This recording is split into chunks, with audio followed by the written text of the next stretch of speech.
Okay, we're back in. Denali running away. She's such an attitudey Judy. She's just gonna plow through the snow. And now you're gonna stand in the middle of it, stubborn.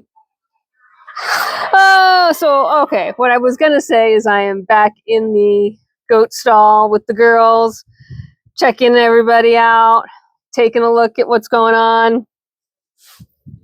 Waiting, more waiting for babies to arrive.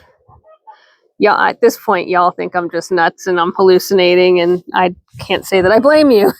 Isn't that right, JC? But we know that you're going to have some babies, and we know that Ren's going to have some babies. And Persephone, my God, she better be having some babies. Her udder is huge, which at this point in the process, it pretty much should be, right? Let's see, where are we? Today is, as of this recording, it's the 25th. You're going to see it on the 27th. So, she's actually in the window for potential kidding. Her official due date is March 3rd. They can go up to 10 days early, but that's not normal. Up to 5 days early would be kind of the most I'd ever want them to be early. So that would be the 28th-ish. At the very earliest. So more likely, probably like March 1st is a target date, right? She's due on the 3rd. So, 48 hours one way or the other is kind of normal. So we're close. We are very close. Everybody else, keep cooking.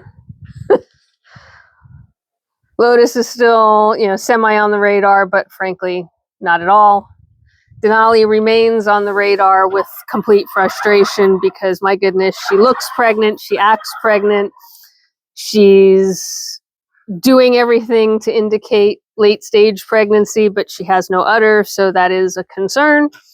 One of two things can happen with that. One is she can go ahead and kid and then never get an udder and never come into milk, and then we'll have to bottle raise the babies, which would not be ideal. Trust me, done it, don't want to do it. Another option is she could kid and almost instantaneously come into milk, and that does happen. So that's certainly not off the table. And the third option is she's absolutely not pregnant at all, and she's just morbidly obese, which is the third option and the worst of the three. So, I'm inclined to say, it's so frustrating. I'm inclined to say she's pregnant. There is, just from a worst case scenario, there is certainly also the possibility that something went wrong with the pregnancy. And so she's not coming into milk because the babies are not okay. That's also could be a reason why she's not going into labor.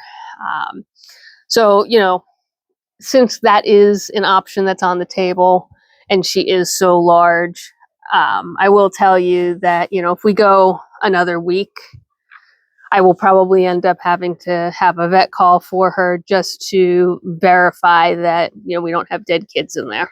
And I know that's no fun to talk about, and certainly I have not wanted to mention it as an option because, one, it's never happened to me, so I don't want to have it happen.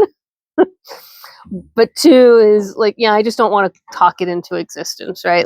But that is a serious option that I need to start thinking about because she is so large. She has changed in dynamic and we don't see any progress, right? So we're not there yet, but that is a potential. And if that happens, an emergency farm call or even a scheduled farm call, frankly, pretty much wipes out any slush fund we had. So this is terrible to say, but go ahead and like and subscribe to the channel. Let's try and get me to the 1,000 subscribers I need to be eligible for a couple of pennies from the advertisements that YouTube shows you anyway.